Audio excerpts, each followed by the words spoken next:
धन सतगुरु जी, आपका हमारे YouTube चैनल ज्योति और साधना में बहुत बहुत स्वागत है। हमारा आज का सत्संग विषय है गुरु शिष्य के लिए क्या करता है। तो प्यारी साध संगत जी, आप सभी से निवेदन है कि अनमोल वचनों को ध्यानपूर्वक सुने और हमारे चैनल को सब्सक्राइब करके वीडियो को ज़्यादा से ज़्यादा शेयर करें, ताकि संपूर्ण मानव जाति परम संत कृपाल सिंह जी महाराज द्वारा कहे गए अनमोल वचनों का लाभ उठा सके। धन सतगुरु जी।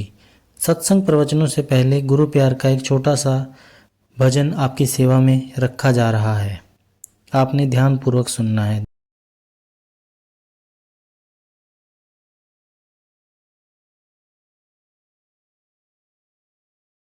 गुरुदेव मेरी नैया उस पार लगा देना, अब तक तो निभाया है आगे भी निभा देना।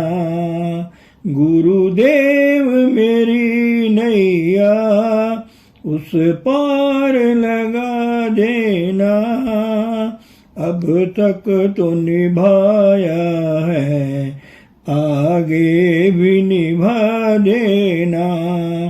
मुमकिन है झंझटों में मैं तुमको भूल जाऊं, मुमकिन है झंझटों में मैं तुमको भूल जाऊं, पर नाथ कहीं तुम भी मुझको न भुला देना, पर नाथ कहीं तुम भी मुझको न भुला देना। दल बल के साथ माया घेरे जो आके मुझको, दल बल के साथ माया घेरे जो आके मुझको, तुम देखते ना रहना झट आके बचा लेना, तुम देखते ना रहना झट आके बचा लेना। गुरुदेव मेरी नैया उस पार लगा देना, तुम इष्ट मैं हूँ सेवक, तुम देव मैं पुजारी, तुम इष्ट मैं हूँ सेवक, तुम देव मैं पुजारी। ये बात अगर सच है, ये बात अगर सच है, सच करके दिखा देना, सच करके दिखा देना। गुरुदेव मेरी नैया उस पार लगा देना, अब तक तो निभाया है आगे भी निभा देना। गुरुदेव मेरी नैया उस पार लगा देना।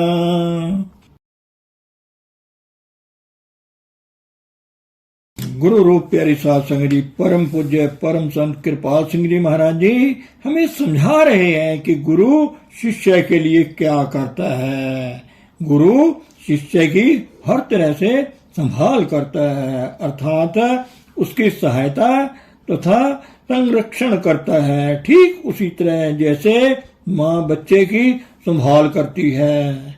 बच्चा गंदगी से सन जाए तो नहला धुलाकर उसे साफ करती है, उसे दूध पिलाती है, सर्दी गर्मी से बचाने के लिए उपयुक्त पोशाक उसे पहनाती है, अपना सुख त्याग कर भी बच्चे को आराम पहुंचाती है। बच्चे का लालन पालन करने के लिए माता हर तरह की कुर्बानी करती है। अबोध बालक क्या जाने कि माता उसके लिए क्या कर रही है। यहाँ तक कि जब बच्चा गर्भ में होता है तो वह ऐसा कुछ नहीं करती जिससे बच्चे को तकलीफ हो। इसी प्रकार गुरु अपनी शरण में आए हर शिष्य की संभाल करता है, और सब कुछ करके भी वह उसे जताता नहीं है। शिष्य सपने में भी नहीं सोच सकता कि गुरु उसके लिए क्या कर रहा है। जैसे माँ हर तरह से बच्चे के खान पान, आराम और पोषण का ख्याल रखती है, वैसे ही गुरु हर तरह से शिष्य का ख्याल रखता है। उसके जीवन को सुखी बनाने के लिए सुख सुविधा के सभी साधन उसे उपलब्ध कराता है। इतना ही नहीं, पूर्व कर्मों के फल स्वरूप शिष्य पर आने वाले रोग शोक संताप की तीव्रता कम करके सूली का शूल बना देता है। इसलिए किसी जिंदा संत सदगुरु के चरणों का आश्रय मिलना एक बहुत बड़ा वरदान है। जैसे माँ बच्चे की खातिर अपना ऐशो आराम त्याग देती है, इसी तरह गुरु अपने दीक्षित बच्चों के लिए अपना सर्वस्व निछावर कर देता है। बच्चा बड़ा होकर शरारती और उत्पाती हो जाए तब भी माँ हर वक्त उसका ख्याल रखती है कि कहीं वह भूखा या बीमार तो नहीं। इसी तरह गुरु भी सदा शिष्य की भलाई का ख्याल रखता है, पल पल उसकी संभाल करता है, चाहे वह भटक भी जाए। शिष्य भले ही गुरु को छोड़ जाए या उससे विमुख हो जाए, गुरु शिष्य को कभी नहीं छोड़ता। पहले गुरु शिष्य से प्यार करता है। गुरु के लिए शिष्य का प्यार तो केवल प्रतिक्रिया मात्र है। गुरु शिष्य को याद करता है, वह हर वक्त शिष्य का भला सोचता है। गुरु शरीरधारी जरूर है, मगर वह शरीर नहीं, वह प्रभु सत्ता देहधारी है, सदेह है, शब्द है। वह सब में परिपूर्ण है। सिर्फ हमारा मुंह उधर गुरु की तरफ होना चाहिए। यदि हम बाहर से हट हटाकर अंतर्मुख हो जाएं, तो खुद अपनी आंखों से देख सकेंगे कि गुरु हमारे लिए क्या करता है। चाहे हम अंतर्मुख ना भी हो तो भी गुरु हमारी संभाल करता है। दुनियादार लोग तभी तक हमारा साथ देते हैं जब तक हमसे उनकी गर्ज पूरी नहीं होती। जहां गर्ज पूरी हुई, तू कहां और मैं कहां, कैसी दोस्ती और कैसा साथ।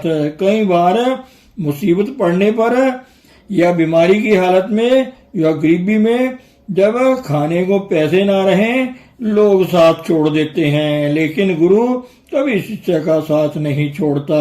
आज्ञाकारी बेटे अंत समय तक माता पिता की सेवा करते हैं, पर अंत समय कोई मदद नहीं करता। दोस्त, रिश्तेदार और घर के लोग सारे हाथ उठाकर प्रभु से प्रार्थना कर सकते हैं, हे प्रभु दिवंगत आत्मा को शांति प्रदान कर। उस वक्त भी गुरु साथ नहीं छोड़ता। वह मरने के बाद भी शिष्य के अंग संग रहकर उसकी संभाल करता है। हमें ऐसे समर्थ महापुरुष के चरणों में जाना चाहिए जो इस लोक में और प्रलोक में दोनों जगह हमारी संभाल करे। मैं अभी अभी एक देहाती भाई का जिक्र कर रहा था। वह एक छोटा सा काश्तकार, एक किसान था। अपने छोटे से खेत में उसने तरबूज बो रखे थे। तरबूज की फसल पककर तैयार हो चुकी थी, मगर अभी कटी नहीं थी। किसान ने सोचा कि शाम हो चुकी है, सुबह तरबूज तोड़कर मंडी में ले जाकर बेच देंगे। जाते समय उसने कहा, सतगुरु मालिक है और फसल को सतगुरु के संरक्षण में छोड़ कर चला गया। रात को 5-6 चोर खेत में घुस आए और तरबूज तोड़कर एक जगह इकट्ठे कर लिए, मगर उन्हें साथ ना ले जा सके। हुआ यह कि जो ही वे एक तरबूज उठाकर चलने को हुए, तभी एक ही शक्ल के 6 सरदार लाठी हाथ में लिए हुए आ पहुंचे और एक एक चोर को डंडे मार मार कर वहां से भगा दिया। चोरों को हैरानी इस बात की थी कि मारने वाले सभी एक ही शक्ल के थे। उनके दिल में ऐसी दहशत बैठी कि घर लौटते ही वे सब बीमार पड़ गए।